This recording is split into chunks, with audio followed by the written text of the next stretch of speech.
जय भीम। मैं जानता हूं कि आज आप लोग बहुत देर से इतनी कड़ी गर्मी में हम सबको सुनने के लिए इंतजार कर रहे हैं और इसलिए आप लोग थक गए होंगे, परंतु आज मान्यवर साहब श्री कांशीराम जी की जयंती के मौके पर हम कमजोर नहीं पड़ सकते। तो मैं आपसे एक बार फिर कहूंगा, जय भीम। साथियों, आज राजस्थान प्रदेश के भरतपुर जिले में मौजूद हमारी सभी माताएं, बहनें, मेरे सभी बड़े बुजुर्ग यहां आज इतनी बड़ी संख्या में शामिल हुए, मेरे सभी युवा साथी जिन्होंने अपने दिन में से इतना कीमती समय निकालकर हम सबको यहां आज सुनने आए, आप सभी का मैं तहे दिल से धन्यवाद और आभार प्रकट करता हूं। और आज मान्यवर साहब श्री कांशीराम जी की जयंती के मौके पर यह सभा को सफल बनाने के लिए जो हमारे बीएसपी के सभी पदाधिकारी एवं नेतागण हैं और हमारी पार्टी की जान, हमारे मूवमेंट की जान, हमारे सभी कार्यकर्ताओं जिन्होंने इतनी मेहनत कर इसको सफल बनाया, आप सभी का भी मैं तहे दिल से धन्यवाद और आभार प्रकट करता हूं। साथ ही आज मान्यवर साहब श्री कांशीराम जी की जयंती के मौके पर उनको शत शत नमन व अपार श्रद्धा सुमन अर्पित करता हूं। देश भर में हमारे एससी, एसटी, ओबीसी और वंचित समाज के लोगों को आज उन्हें याद कर, हमारे समाज के लोग उन्हें आज याद कर उनके विचारों को और मिशन को जीवित रखने का संकल्प लेते हैं। परंतु साथियों, मान्यवर साहब श्री कांशीराम जी को सच्ची श्रद्धांजलि वही होगी जब हम उनकी स्थापित की राजनीतिक पार्टी बीएसपी और उनकी एकमात्र उत्तराधिकारी बीएसपी की राष्ट्रीय अध्यक्ष आदरणीय बहन कुमारी मायावती जी को 5वीं बार मुख्यमंत्री बनाकर बीएसपी को सत्ता में लाकर अपने समाज को फिर से मजबूत कर पैरों पर खड़ा करने का काम करेंगे। आज कुछ जरूरी बातें आप लोगों के बीच में रखने से पहले मैं अपने सभी संतों, गुरुओं, महापुरुषों को, जिसमें खासकर महात्मा ज्योतिबा फूले, छत्रपति शाहू जी महाराज, बाबा साहब डॉक्टर भीमराव अंबेडकर जी, बिरसा मुंडा जी एवं मान्यवर साहब श्री कांशीराम जी को नमन करता हूं। साथ ही मैं बहुजन समाज पार्टी की राष्ट्रीय अध्यक्ष व उत्तर प्रदेश की 4 बार रही मुख्यमंत्री एवं पूर्व सांसद आदरणीय बहन कुमारी मायावती जी के नाम से लोकप्रिय बहन कुमारी मायावती जी का पूरे तहे दिल से आभार प्रकट करता हूं, जिन्होंने अपनी पूरी जिंदगी बामसेफ, डीएस4 वे बीएसपी के जन्मदाता एवं संस्थापक मान्यवर साहब श्री कांशीराम जी के बताए हुए रास्ते पर चलकर परम पूज्य बाबा साहब डॉक्टर भीमराव अंबेडकर जी के मानवतावादी व आत्मसम्मान एवं स्वाभिमान के मूवमेंट को के कारवा को अपने आजीवन त्याग, तपस्या व कड़े संघर्ष के जरिए एक नई राजनीतिक ऊर्जा, शक्ति व पहचान दी है तथा उत्तर प्रदेश जैसे विशाल व महत्वपूर्ण राज्य में 4 बार अपनी पार्टी बीएसपी के नेतृत्व में सरकार बनाकर खासकर बहुजन समाज के लिए एक ऐसी मिसाल बन चुकी हैं जिससे प्रेरणा लेकर करोड़ों लोग यहाँ हमारे राजस्थान में भी सामाजिक परिवर्तन व आर्थिक तरक्की के मिशनरी कार्य से जुड़ चुके हैं। इतना ही नहीं बल्कि मैं खुद भी उनके इस नेतृत्व से प्रभावित होकर बीएसपी मूवमेंट से जुड़ा हूं और उनके पद चिन्हों पर चलकर इस मिशनरी दायित्व को, कर्तव्य को व फर्ज को अपनी आखिरी सांस तक निभाने की पूरी कोशिश करता रहूंगा। साथियों, मान्यवर साहब श्री कांशीराम जी ने बहुजन समाज को सिर्फ जागरूक ही नहीं किया, बल्कि उसे एक ऐसी राजनीतिक ताकत बनाई कि आज हमारे समाज के बिना कोई सरकार बनाने की सोच भी नहीं सकता है। मान्यवर साहब श्री कांशीराम जी की उसी सोच को राजनीतिक हकीकत बनाया हमारी आदरणीय बहन कुमारी मायावती जी ने। उन्होंने, उनके नेतृत्व में बहुजन समाज पार्टी ने उत्तर प्रदेश में 4 बार सरकार बनाई। आदरणीय बहन जी के शासनकाल में एससी, एसटी और ओबीसी के साथ साथ सर्व समाज में से गरीबों और कमजोरों का ऐतिहासिक उत्थान किया गया। हमारी सामाजिक पहचान बढ़ी, हमारी राजनीतिक ताकत मजबूत हुई और सबसे बड़ी बात है, हमारा स्वाभिमान बढ़ाया। 2007 में जब आदरणीय बहन जी के नेतृत्व में पूर्ण बहुमत की सरकार बनी, तब उत्तर प्रदेश की राजनीति में एक बड़ा बदलाव आया। एससी, एसटी और ओबीसी के साथ साथ सर्व समाज के वोटर नहीं रहे, वो एक राजनीतिक ताकत बन गए। एक ऐसी ताकत जिसके बिना आज कोई भी सरकार बनाना सोच ही नहीं सकता। साथियों, जब जब बहुजन समाज का मूवमेंट आगे बढ़ा है, तब तब हमारे समाज को जिन राजनीतिक पार्टियों ने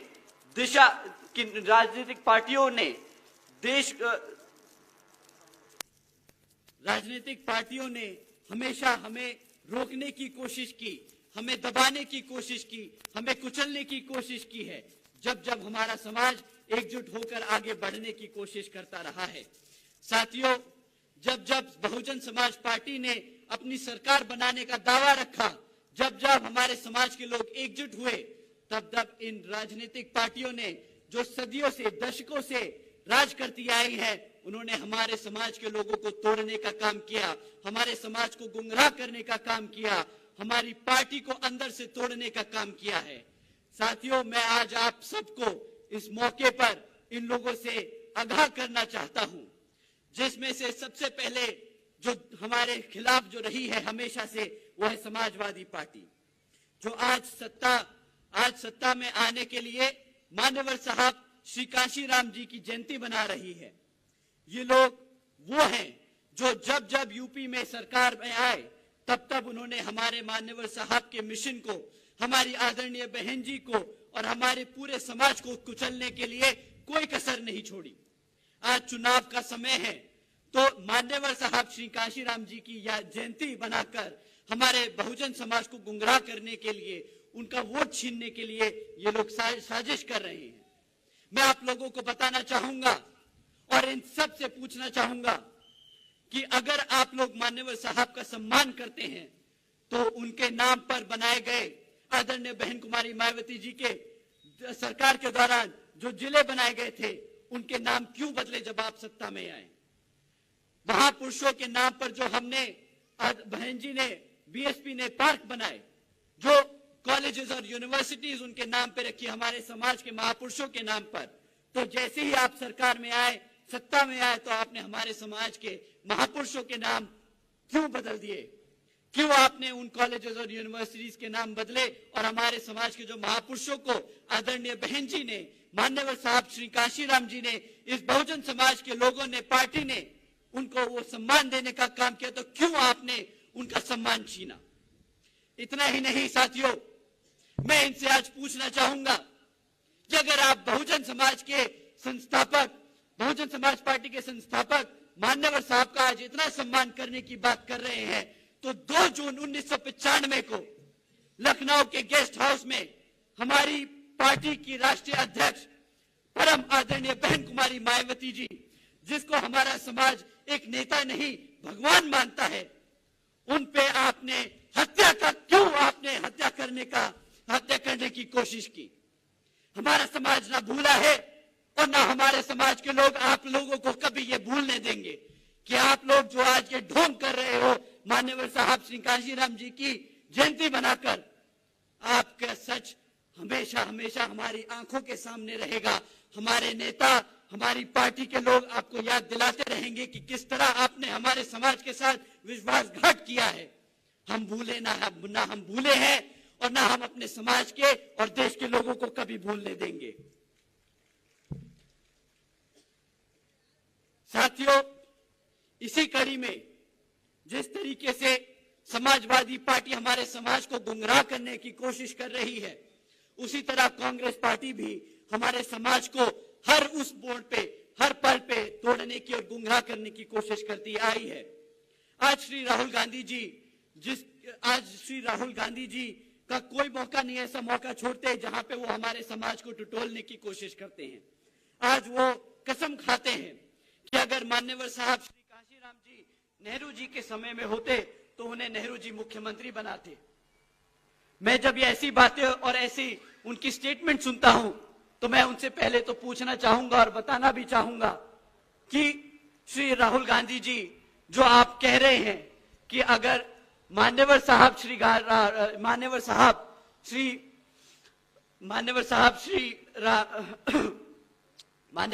अगर नेहरू जी के समय में होते तो आप उन्हें मुख्यमंत्री बनाते। परंतु हकीकत तो यह है कि हमारे मान्यवर साहब वो हैं जिन्होंने इस समाज को उठाया, जगाया, बाबा साहब की सीखों को घर घर लेके गए, और वो ऐसे नेता थे जिन्होंने मुख्यमंत्री और प्रधानमंत्री बनाए हैं, नेता बनाए हैं। तो अगर मान्यवर साहब नेहरू जी के समय में होते तो वो नेहरू जी को प्रधानमंत्री बनाने की ताकत जरूर रखते, ना कि आपके नेहरू जी हमारे मान्यवर साहब को मुख्यमंत्री बनाते। दूसरी बात मैं आप सबसे पूछना चाहूंगा कि जब मान्यवर साहब श्री कांशीराम जी का देहांत हुआ तब क्यों एक भी दिन आपने राष्ट्रीय शोक में नहीं घोषित किया? आपकी कांग्रेस पार्टी पूरी सत्ता में थी, पूर्ण बहुमत से आपकी पार्टी सत्ता में थी, आपकी सरकार रही। जब मान्यवर साहब का देहांत हुआ तब आपने एक दिन का भी राष्ट्रीय शोक नहीं रखा, और आज आप बात करते हैं कि हम मान्यवर साहब और उनकी पार्टी, उनके लोगों को सम्मान देंगे। साथियों, कांग्रेस पार्टी भी सिर्फ हमारे समाज के लोगों का शोषण करती आई है। आज जब चुनाव सर पर है तो उन्हें हमारे मान्यवर साहब याद आ रहे हैं, आज उन्हें हमारी पार्टी याद आ रही है, आज उन्हें हमारा समाज याद आ रहा है। साथियों, इन दोनों के साथ साथ अगर हमारे समाज को खतरा है तो वो तीसरी सबसे बड़ी पार्टी है बीजेपी। साथियों, ऐसी SC/ST आरक्षण में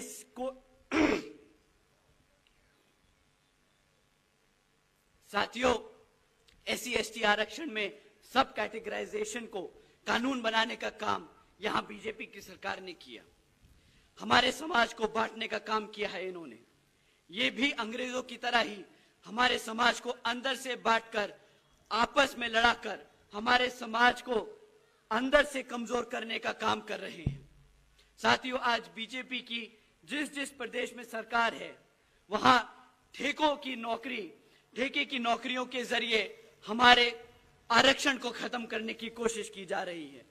साथियों, आज भी सरकारी विभागों से लेकर कॉलेजेस और यूनिवर्सिटीज में हमारे आरक्षण पद खाली छोड़े गए हैं जानबूझकर, ताकि हमारे समाज को, हमारे लोग, जिसके लिए हमारे मान्यवर साहब जिंदगी भर लड़ते रहे, जिसके लिए आदरणीय बहन कुमारी मायावती जी दिन रात मेहनत कर रही है, जिस समाज को उन्होंने जमीन से उठाकर आज यहाँ पर इतना ताकतवर बनाया कि वो अपने पार्टी खड़ी कर एक नेशनल लेवल पर लड़ सकती है, अपनी सरकार बना सकती है, हर स्टेट में अपनी मौजूदगी दर्ज करती है। उस समाज को क्यों इन्होंने हमारी सरकारी नौकरियों से दूर रखा? क्यों हमारे लोगों को हमेशा दबा के और कुचल कर रखा है? साथियों, इतना ही नहीं, यहाँ अभी कुछ दिन पहले जब हमारे समाज की औरतें इनके शराबी ठेकों के सामने आंदोलन कर रही थी कि हमारे गरीब समाज के लोग इनकी नशीली और सस्ती शराब पीकर हमारे समाज को कमजोर कर रही हैं, तो सरकार ने उठा के उन्हें जेल में डाल दिया। उन शराबी ठेकों को बंद करने की बजाय हमारे समाज के लोगों को जेल में डालने का काम कर रही है ये बीजेपी की सरकार। तो आज मैं इनसे पूछता हूं कि आप हमारे समाज को जोड़ने का, हमारे समाज को प्रतिनिधित्व देने का, हमारे समाज के नेताओं को, जिसको बीएसपी ने बनाया है, जिन नेताओं को बीएसपी ने खड़ा किया, उनको आप अपनी सरकार में बिठाकर उनके हाथ बांधकर हमारे समाज का शोषण करते आए हैं। आज आपका नंगा सच हम सबके सामने है। हम ना ये भूले हैं और ना हम राजस्थान में ना भूलने देंगे। साथियों, हम सब बाबा साहब के सच्चे अनुयायी हैं। हम मान्यवर साहब के सच्चे सिपाही हैं और हमारे लिए हमारी नेता केवल और केवल आदरणीय बहन कुमारी मायावती जी हैं। आप सब मानते हैं तो जो हाथ उठा के बताइए कि ये सच है कि नहीं। साथियों, केवल हमारी अपनी बीएसपी ही एक ऐसी पार्टी है जो SC, ST, OBC और अल्पसंख्यक समाज के साथ साथ उसका अधिकार लड़ने के लिए, उसके अधिकारों के लिए लड़ने के लिए दिन रात मेहनत कर रही है। हमारी आदरणीय बहन जी एक ऐसी बीएसपी की, हमारी बहन जी बीएसपी की यूपी में 4 बार सरकार बनाकर ये साबित कर चुकी हैं कि वही एक नेता है देश की, यही एक पार्टी है इस देश की जो अपने सर्व समाज के साथ साथ हमारे SC, ST, OBC व पिछड़े समाज का अधिकार दिलाने का काम कर सकती है। साथियों, आदरणीय बहन जी ने अपनी सरकार के दौरान सावित्रीबाई फूले शिक्षा योजना चलाई थी, जिसके तहत उन्होंने 7 लाख से ज्यादा बच्चियों को 12वीं तक की शिक्षा मुफ्त में देने का काम किया। और आदरणीय बहन जी ने कभी भी एक बार नहीं सोचा कि इसमें कितना पैसा लगेगा, पर मैं हिसाब लेके बैठा हूं। 600 करोड़ से ज्यादा की लागत अपनी बच्चियों पे खर्ची, उनको पैरों पे खड़ा करने के लिए। आज कोई सी भी पार्टी बता सकती है कि उसने हमारे समाज के लिए क्या काम किया है, कितने पैसे खर्चे हमारे बच्चों को शिक्षा देने के लिए? नहीं, हमारे समाज के कमजोर लोगों को नशा कराकर उसको अंदर से कमजोर करने के लिए काम जरूर करे हैं। और जब हमारी महिलाएं लड़ती हैं तो उन्हें जेल में डालने का काम जरूर किया है, पर हमारे समाज को पढ़ाने का काम नहीं किया, हमारी आदरणीय बहन जी ने किया है। आदरणीय बहन जी ने खाली पढ़ाई लिखाई में ये नहीं कि उनको मुफ्त में शिक्षा दी, उन्होंने हमारे सर्व समाज के लोगों के लिए बहुत सारे एवेन्यू खोले।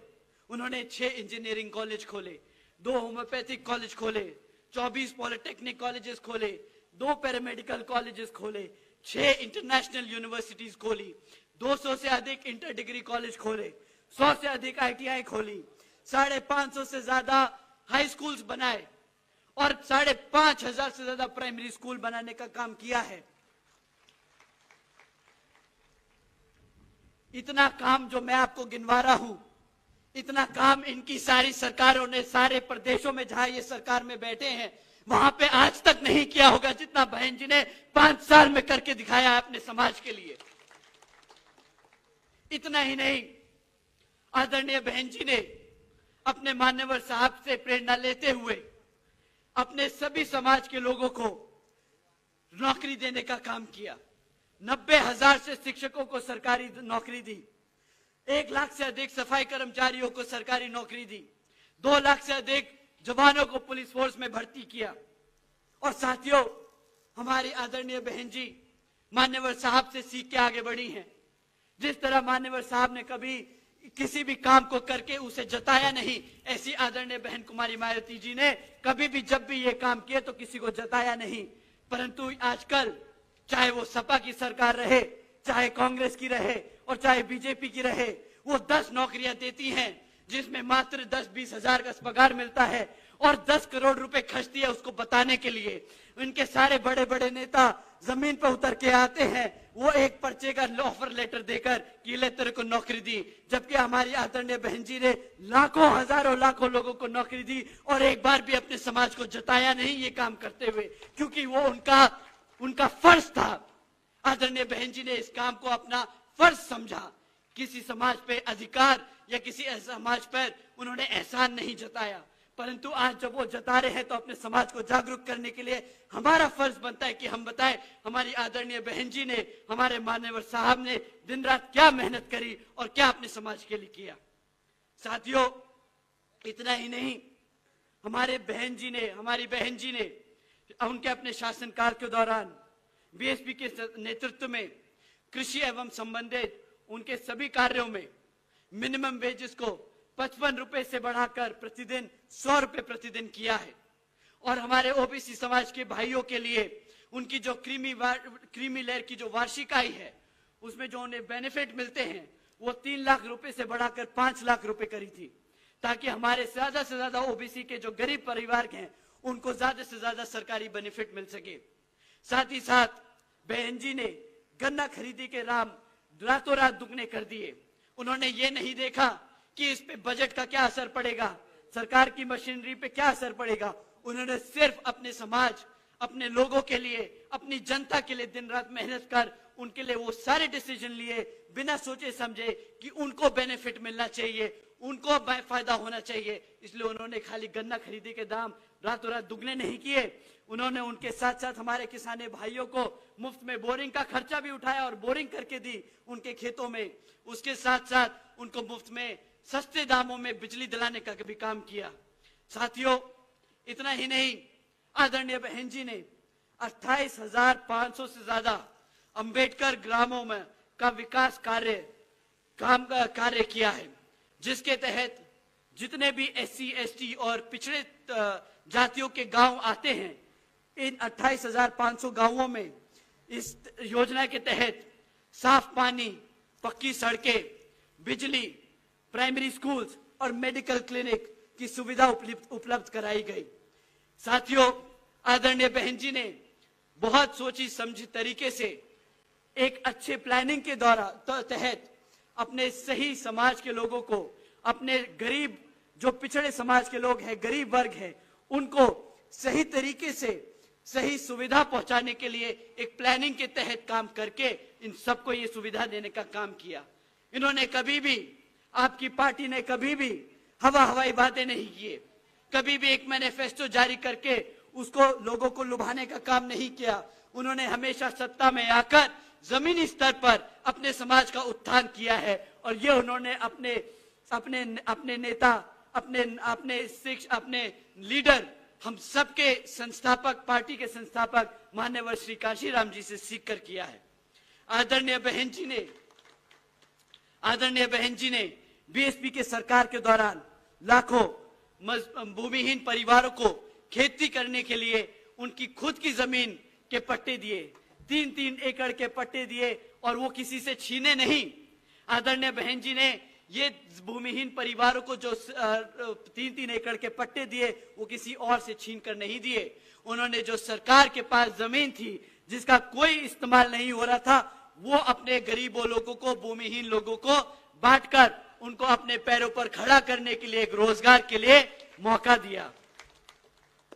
साथियों, इस योजना के तहत आदरणीय बहन जी ने मान्यवर साहब का दिया हुआ नारा कि जो जमीन सरकारी है वो जमीन, जो जमीन सरकारी है वो जमीन हमारी है। इस नारे के तहत आदरणीय बहन जी ने 3 लाख से ज्यादा सरकारी जमीन हमारे भूमिहीन परिवारों को, हमारे समाज के भूमिहीन परिवारों को 3-3 एकड़ के पट्टे बांटकर उनको खुद की खेती करने का मौका दिया। साथियों, ये सब हुआ क्योंकि सत्ता में बहन जी जैसी एक मजबूत नेता थी और उनके लीडर मान्यवर साहब उन्हें जब सिखाते हुए, राह देते हुए रहे। ये इसीलिए संभव हुआ क्योंकि समाज के दलित, पिछड़े, मुसलमान और गरीब समाज के लोग एकजुट होकर मान्यवर साहब के साथ, बहन जी के साथ कदम से कदम मिलाकर एक बैनर के नीचे, अपनी बीएसपी पार्टी के नीचे, झंडे के नीचे आगे बढ़ते रहे। आज पूरे देश में अगर हमारी पार्टी में, अगर हर पार्टी में ओबीसी और दलित चेहरा है तो वो उसकी नींव हमारे मान्यवर साहब श्री कांशीराम जी ने और आदरणीय बहन कुमारी मायावती जी ने रखी है। साथियों, ये चीज हमें पता है, ये उन नेताओं को भी मालूम है जो हमारे समाज से आते हैं और कांग्रेस, सपा, बीजेपी और अन्य पार्टियों में जाके बैठते हैं। ये उन्हें मालूम है कि आज अगर उनकी पहचान है, आज अगर उनकी कोई पहुंच है, अगर उनको कोई पूछ रहा है तो वो सिर्फ मान्यवर साहब और आदरणीय बहन कुमारी मायावती जी की वजह से है और आपकी बीएसपी की वजह से है। आपके बच्चों के लिए, आपके अधिकारों के लिए, आपके आत्मसम्मान के लिए बसपा को मजबूत करना हम सबकी जिम्मेदारी है। और साथियों, अगर हम ये कर पाए तो यही होगी मान्यवर साहब श्री कांशीराम जी को सही मानने में सच्ची श्रद्धांजलि। आप सभी के लिए, आप सभी को यही कुछ बातों, इन जरूरी बातों के साथ आप सबको मैं ये कुछ जरूरी बातें बताना चाहता था। आप सभी लोगों ने इतने ध्यान से, इतने प्यार मोहब्बत से, इतनी शांति से मेरी बात आज आप सुने। आप सभी का मैं तहे दिल से धन्यवाद करता हूं। साथियों, इसके साथ साथ मेरे सभी बीवीएफ के जवान साथी जो आज आप सब ने इस मीटिंग को बड़े अनुशासित तरीके से कंडक्ट किया, आप सभी का भी मैं तहे दिल से धन्यवाद करता हूं। और आखिर में हमारी पार्टी के सभी नेतागण जो आज मंच में मौजूद, मेरे सभी भाई बहन, हमारे पार्टी के सभी शुभचिंतक, हमारे सभी बड़े बुजुर्ग, मेरी माताएं बहनें, आप सभी यहाँ मौजूद हुए हमारे हम सबको सुनने के लिए आप सभी का तहे दिल से धन्यवाद। जय भीम, जय भारत। बहुजन समाज पार्टी जिंदाबाद, जिंदाबाद जिंदाबाद, बहुजन समाज पार्टी जिंदाबाद, जिंदाबाद जिंदाबाद, बहन कुमारी मायावती जी जिंदाबाद। जिंदाबाद।